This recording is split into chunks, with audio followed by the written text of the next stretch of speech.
Hello everyone, and welcome back to Dragalia Foundry, a fan channel where everything Dragalia Lost can be found. For today's video, I want to take a look at the new raid mode, Loyalty's Requiem. This is going to be a limited time event going from October 4th, today, until October 15th. So you have about 11 days to check it out and earn its rewards. Now there has been a lot of discussion, there have been a lot of videos about this event already. It was leaked or implied that it would be coming last Sunday, actually by My Nintendo, so through an official channel. But then some of the assets were data mined, and so we learned a lot of information about it. But I wanted to wait until now, until it's out, until I had played a few rounds to actually give you my impressions. So here we are on the raid home screen, and you can see that we have a new character, Celiera. She has a really funny personality. She is basically like a trainer, like a physical trainer of the protagonist and the player party. And there's a little story involved with her and how they meet and what their goals are. So I would say it's a little bit more in depth than something like Tempest Trials for those of you who've played Fire Emblem Heroes. And much like that mode, by accumulating points, or basically emblems that you get playing battles in this raid mode, you're going to be able to unlock increasing tiers of rewards, and these even include summoning tickets. So it's definitely worth it. For the harder challenges you get silver ones, and then for the hardest you get gold. There are a ton of rewards here, so because we have 11 days, you're going to want to max those out if you can, and that may mean spending most or all of your stamina each day in this mode. Alright, so what do you need to know? So for one, when you start this, Celiera is given to you as a friend character. She's going to be in your team, in your barracks. You can add her to any team you want, and you can even use her outside of this mode. However, she has a friendship meter. So you see mine is 171 out of 500. Every battle, every quest that you take her into, whether or not it's one of these raid quests or any other quest in the game, you're going to gain a certain amount of friendship, and if you max it out, you're going to get to keep her after the event. She is a good unit. She's a 4-star water unit. She uses a blade. So I think it's really cool that you get her for free. But remember, you're going to want to do that, and it also applies to quests outside of this mode. But I think, given I'm already close to 200 out of 500 on day 1, you shouldn't have too much problem if you're actively playing with her. Alright, so the other thing is there are going to be some endeavors that are specific to this mode. So these are going to be some of your long-term goals. You'll see that they're under the limited section, Loyalty's Requiem. So defeating certain bosses, obtaining Pell, who's a dragon that I'll talk about in a minute, and then a mysterious one for an epithet. There's also, and I've cleared these already, there's also going to be some daily endeavors for Loyalty's Requiem, so playing some co-op battles every day, basically. You're going to want to do those. Those include Eldwater as a reward as well. Now, the other part about this that is kind of interesting is there are these blazon summons. So essentially, as you clear events or as you clear quests in this mode, you're going to get these blazons, which kind of look like wormprint cards, and you can do a summon that's going to give you a variety of items. And it also looks like, from what I can tell, these items do get exhausted, so you're pulling without replacement. If you've taken statistics, what this basically would mean is that eventually you are going to pull all of these. There's not necessarily, I mean, there's randomness in the order that you get them, but if you just keep pulling from here, you'll eventually get all of these, so you might as well try to get all of these. Because some of these rewards are pretty good, even if they're not the featured rewards. Getting stuff like ripe dragon fruit, some of these scales and so on, that's not a bad thing at all. But as you can see at the top here, these are the two big rewards, and specifically Pell, the dragon. He's a character in the story of this raid event. He is a free 5-star dragon, so you can't ask for much more than that. I will point out that His ability, Flame Strength plus 20%. He is a free-to-play dragon, so that is a little bit weaker ability than you might find on a 4-star dragon from the normal summoning pool that could grant plus 30%. But still, having a 5-star, he can reach a higher max level. Pretty cool that you'll be able to get him.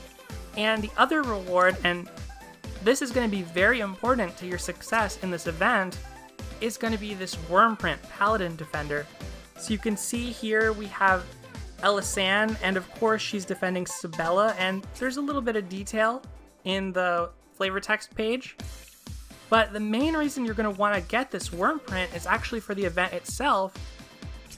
It does have some useful skills like Burn Res plus 15% and Skill Prep plus 10%, but this skill right here, Fragranoth's Bane plus 20%, increases damage to Fragranoth by 20%. That is going to be clutch for dealing damage to the raid boss. That's the name of the raid boss. So my recommendation is you'll be able to get multiple copies of these. I would suggest that you don't unbind it right away, that you use one for each character on your raid team so that they're dealing the maximum amount of damage. And once you get more than that, or once this event is over, feel free to unbind it. You don't need a lot of these. But yeah, Blazon summoning, it's cool. It's satisfying to pull a summon.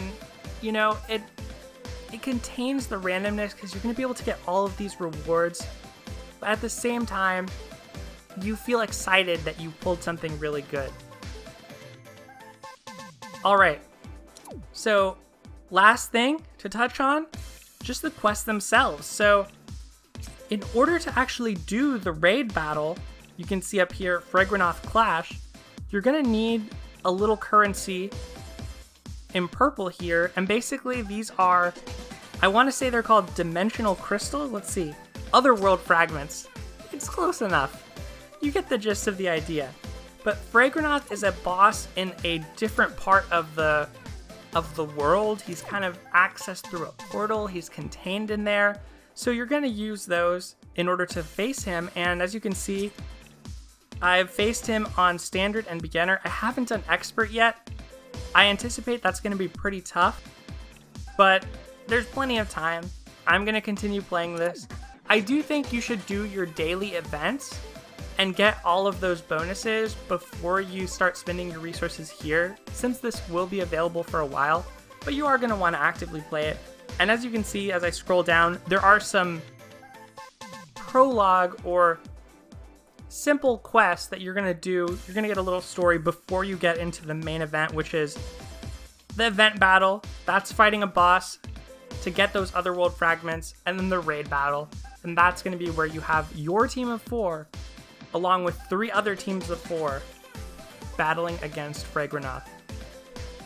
As for the raid battle itself, I think it is pretty cool. There's different parts of the boss. You can be attacking his leg, his tail. The strategy, as I understand it, is you got to go for his tail first and then his legs. And every time you demolish one of those, it's going to weaken him. It's going to put him into something similar to a broken state, but I think then there's also a break that you do once he's in overdrive. Like I said, I've just started this mode. I'm looking forward to playing it. And I am going to be playing it tonight over on Discord, so hop on over there. I posted an announcement in our news channel. I'm going to be there for at least a couple of hours. I'm trying to save up my stamina now and my Gether Wings to play with everyone, so hopefully we'll be able to help each other out. And as you saw, there are some endeavors I'm missing because people died in the raid battles I did. So I'm going to try, get those endeavors, and yeah, just keep getting emblems. I mean, these rewards are really good. It's really generous, so I think it would be a shame to miss out. And as you can see, you're also going to be getting that Wormprint Paladin Defender here. So it looks like there's 1, 2, 3,